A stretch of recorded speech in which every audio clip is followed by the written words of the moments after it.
नमस्कार, मी आपला वृक्षमित्र चंद्रकांत वारगडे।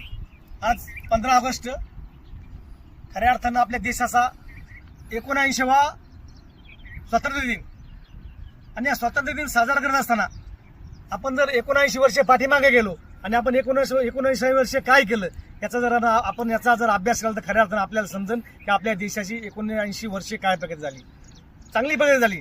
देश आपला खूप आज प्रगतीपथावरती आहे। परंतु मित्रांनो, स्वातंत्र्य दिन साजरा करत असताना खऱ्या अर्थानं एक या देशाचा नागरिक म्हणून आपण काय काम केलं पाहिजे या संबंधित सुद्धा आपण या ठिकाणी खऱ्या अर्थानं विचार केला पाहिजे। खऱ्या अर्थानं आपल्या देशाला स्वातंत्र्य मिळण्यासाठी अनेकांनी आपल्या जीवनाचं बलिदान दिलं। अनेक सैनिक त्या ठिकाणी सीमेवरती लढताना त्यांना जावं लागलं आपल्यातून। परंतु मित्रांनो, खऱ्या अर्थानं हा देश स्वतंत्र झालाय। हा देश स्वतंत्र करत असताना जी त्या काळातली जंगल संपत्ती होती, जर आपण 1947 सालातली जंगल संपत्तीचा अभ्यास केला आणि आपल्या देशातली आजची जंगल संपत्ती पाहिली, आजचं पर्यावरण पाहिलं की ते खूप 50-60% खाली आले।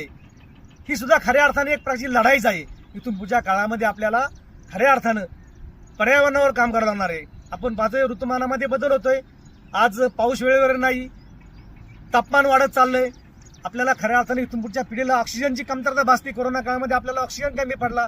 तर मित्रांनो, खऱ्या अर्थानं आपल्याला या स्वातंत्र्य दिनाच्या जर शुभेच्छा द्यायच्या असेल आणि खऱ्या अर्थानं स्वातंत्र्य दिन साजरा करायचा असेल तर आपण प्रत्येकाने आपापल्या भागामध्ये झाडं लावली पाहिजे, झाडं जगवली पाहिजे, पाणी अडवलं पाहिजे, पाणी जिरवलं पाहिजे। आपण पाहतोय पाण्याची पातळी 1500 फूट खोल गेली आहे आणि ती पातळी जर आपल्याला वर आणायची असेल तर खऱ्या अर्थानं आपल्याला या ठिकाणी या देशामध्ये ज्या ज्या ठिकाणी जागा असेल त्या ठिकाणी आपल्याला त्या ठिकाणी पाणी अडवलं पाहिजे आणि पाण्याची 1500 फुटावरती गेलेली पातळी वरती आणली पाहिजे।